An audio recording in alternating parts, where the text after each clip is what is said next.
হাসিনাকে ফেরত দিবে, ভারত জানালেন দিন তারিখ। হরমুজ প্রণালীতে অস্থায়ী নৌ করিডোর চালু ওমানের।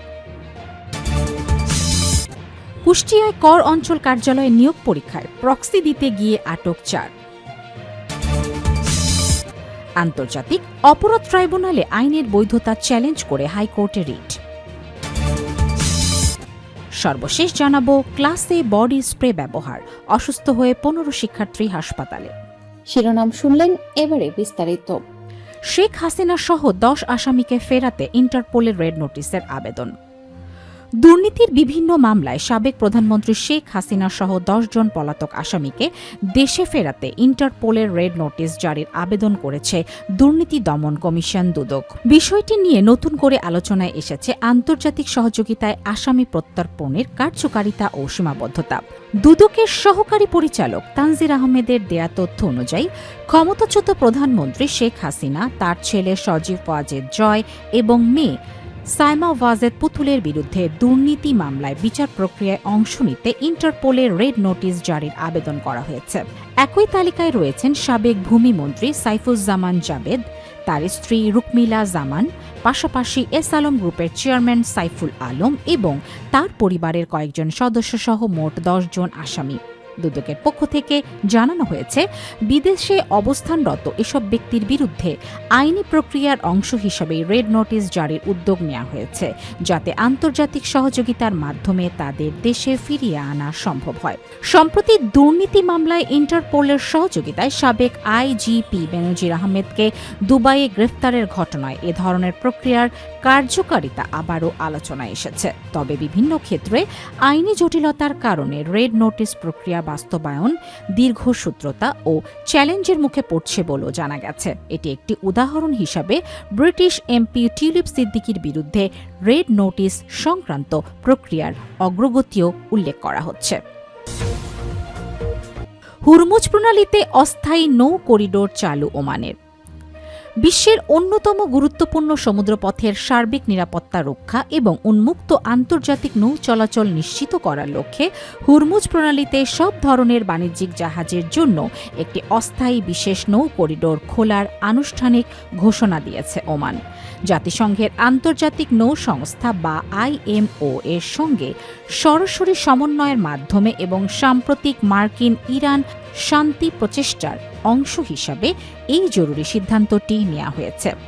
ওমানের দাপ্তরিক সংবাদ সংস্থা ওমান নিউজ এজেন্সির একটি বিশেষ প্রতিবেদনে দেশের এই গুরুত্বপূর্ণ সিদ্ধান্তটি প্রকাশ করা হয়েছে।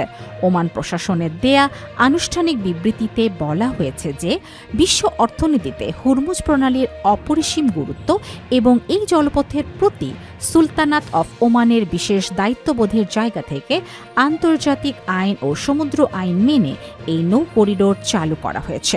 প্রণালীতে কোনো ধরনের অতিরিক্ত যাতায়াত কর বা ট্রানজিট ফি আরোপ না করে সব বাণিজ্যিক জাহাজের অবাধ চলাচল নিশ্চিত করার লক্ষ্যে ওমান আন্তর্জাতিক নৌ সংস্থার সঙ্গে যৌথ সমন্বয়ের মাধ্যমে এই অস্থায়ী নৌ করিডোর ব্যবহারের সুযোগ তৈরি করেছে। ওমান নিউজ এজেন্সির তথ্য অনুযায়ী আন্তর্জাতিক নৌ সংস্থা এবং ওমানের সংশ্লিষ্ট সমুদ্র বন্দর কর্তৃপক্ষ কর্তৃক যৌথভাবে নির্ধারিত সুনির্দিষ্ট ভৌগোলিক স্থানাঙ্ক বা কোঅর্ডিনেট অনুযায়ী এই বিশেষ করিডোরটি পরিচালনা করা হবে। বিশ্বের যে কোনো দেশের যে সমস্ত বাণিজ্যিক মালবাহী জাহাজ বা জ্বালানি তেলবাহী ট্যাঙ্কার এই বিকল্প রুটটি ব্যবহার করতে আগ্রহী, তাদের সমুদ্রযাত্রার পূর্বে অবশ্যই জাতিসংঘের আন্তর্জাতিক নৌ সংস্থার প্রধান কার্যালয়ের সঙ্গে সরাসরি যোগাযোগ ও প্রয়োজনীয় সমন্বয় সম্পন্ন করতে হবে। কৌশলগতভাবে অত্যন্ত গুরুত্বপূর্ণ এই জলপথের ভবিষ্যৎ আন্তর্জাতিক চলাচল ও সার্বিক ব্যবস্থাপনা নিয়ে ওমান এবং ইরান সরকারের মধ্যে বর্তমানে উচ্চ পর্যায়ের দ্বিপক্ষীয় আলোচনা অব্যাহত রয়েছে। এর অংশ হিসেবে মঙ্গলবার 23 জুন মাস্কট ও তেহরান যৌথভাবে একটি বিশেষ ওয়ার্কিং গ্রুপ বা যৌথ কার্যনির্বাহী দল গঠনের আনুষ্ঠানিক ঘোষণা দিয়েছে।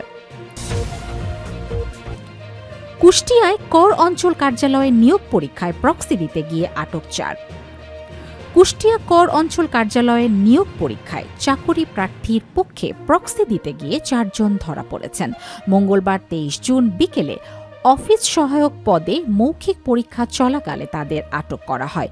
পরে জিজ্ঞাসাবাদ ও কাগজপত্র যাচাইয়ে প্রবেশপত্রের ছবি জালিয়াতি এবং অন্য প্রার্থীর হয়ে পরীক্ষা দেওয়ার প্রমাণ পাওয়া যায়। নিয়োগকারী কর্তৃপক্ষ সূত্রে জানা যায়, মৌখিক পরীক্ষার সময় কয়েকজনের গতিবিধি সন্দেহজনক মনে হলে তাদের জিজ্ঞাসাবাদ করা হয়।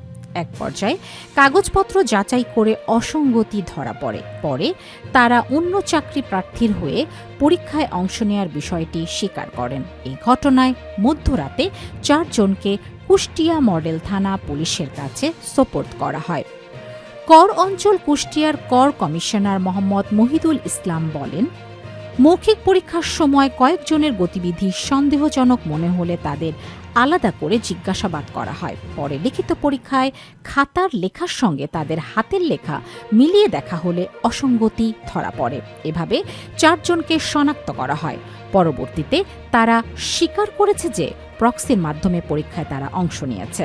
তিনি আরও বলেন, তাদের বিরুদ্ধে আইনগত ব্যবস্থা গ্রহণ করা হয়েছে, তবে তদন্তের স্বার্থে তাদের নাম ঠিকানা পরে জানানো হবে।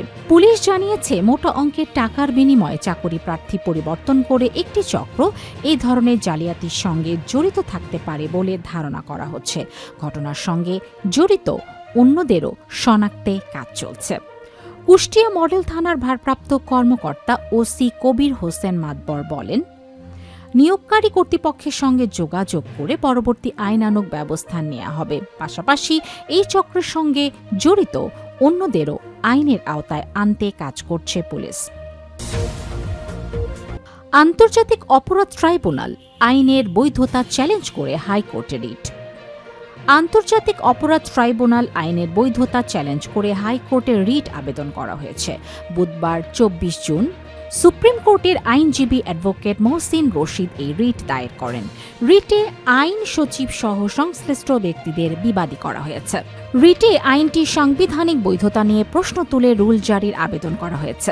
একই সঙ্গে বিবাদীদের কাছে কারণ জানতে চাওয়া হয়েছে, কেন সরকারকে 1973 সালের আন্তর্জাতিক অপরাধ ট্রাইব্যুনাল আইন বাতিল বা রহিত করার প্রয়োজনীয় পদক্ষেপ নিতে নির্দেশ দেয়া হবে না।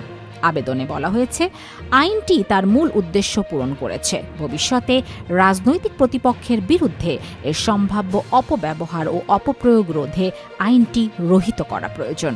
এছাড়া রিটে দাবি করা হয়েছে, আন্তর্জাতিক অপরাধ ট্রাইব্যুনাল আইন সংবিধানের পরিপন্থী, তাই আইনটিকে অসাংবিধানিক ঘোষণা করে বাতিল করার নির্দেশনা চাওয়া হয়েছে। ক্লাসে বডি স্প্রে ব্যবহার, অসুস্থ হয়ে 15 শিক্ষার্থী হাসপাতালে। বরিশালের বাকেরগঞ্জ উপজেলার শিবপুর পাবলিক মাধ্যমিক বিদ্যালয়ের পাঠদান চলাকালে বডি স্প্রের তীব্র ঘ্রাণে 15 শিক্ষার্থী অসুস্থ হয়ে হাসপাতালে ভর্তি হয়েছে। তাদের মধ্যে 2 শিক্ষার্থীর অবস্থা আশঙ্কাজনক হওয়ায় বরিশাল শেরেবাংলা মেডিকেল কলেজ হাসপাতালে পাঠানো হয়েছে। মঙ্গলবার 23 জুন দুপুরে উপজেলার শিবপুর পাবলিক বিদ্যালয়ের মাঠে এই ঘটনা ঘটে।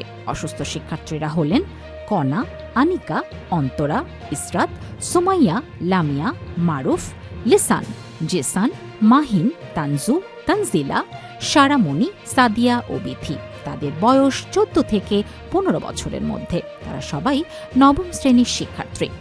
হাসপাতাল ও বিদ্যালয় সূত্রে জানা গেছে, 9ম শ্রেণীর ওই ক্লাসটিতে 53 জন শিক্ষার্থী ছিল। দুপুরে এক শিক্ষার্থীর ব্যাগে থাকা ওয়াইল্ড স্টোন ব্র্যান্ডের একটি বডি স্প্রে আরও কয়েকজন শিক্ষার্থী ব্যবহার করেন। মুহূর্তের মধ্যেই আশপাশে থাকা আরও কয়েকজন শিক্ষার্থী তীব্র ঘ্রাণে শ্বাসকষ্ট, মাথা ঘোরা ও বমিভাব অনুভব করতে শুরু করেন। পরে মোট 15 জন শিক্ষার্থী অসুস্থ হয়ে পড়েন। অসুস্থ শিক্ষার্থীদের দ্রুত বাকেরগঞ্জ উপজেলা স্বাস্থ্য কমপ্লেক্সে নেওয়া হয়। পরে অবস্থার অবনতি হওয়ায় 2 জনকে উন্নত চিকিৎসার জন্য বরিশাল শেরে বাংলা মেডিকেলে পাঠানো হয়েছে। বিদ্যালয়ের প্রধান শিক্ষক হান্নান মিয়া জানান, ক্লাস চলাকালীন এক শিক্ষার্থী বডি স্প্রে ব্যবহার করলে তীব্র ঘ্রাণে আশপাশের শিক্ষার্থীরা অসুস্থ হয়ে পড়ে। দ্রুত তাদের হাসপাতালে পাঠানো হয় এবং ব্যবহৃত স্প্রের বোতলটি জব্দ করা হয়েছে। বিষয়টি তদন্ত করে ব্যবস্থা নেওয়া হবে। উপজেলা স্বাস্থ্য কমপ্লেক্সের জরুরি বিভাগের চিকিৎসক ডাক্তার সুজিত ঢালি বলেন, 15 জন শিক্ষার্থীকে শ্বাসকষ্ট ও বুকে ব্যথা নিয়ে হাসপাতালে আনা হয়। অধিকাংশকে চিকিৎসা দিয়ে পর্যবেক্ষণে রাখা হয়েছে। তিনি আরও বলেন, একই বডি স্প্রে ব্যবহারের পর একসঙ্গে এতজন শিক্ষার্থীর অসুস্থ হওয়া স্বাভাবিক নয়। এর পেছনে মানসিক বা সাইকোলজিক্যাল প্রভাব থাকতে পারে। বিষয়টি গুরুত্ব সহকারে পর্যবেক্ষণ করা হচ্ছে। ঘটনার পর বিদ্যালয় পরিদর্শন করেন বাকেরগঞ্জ থানার এসআই আবুল কালাম আজাদ। তিনি বলেন, ঘটনার প্রকৃত কারণ উদ্ঘাটনে তদন্ত চলছে।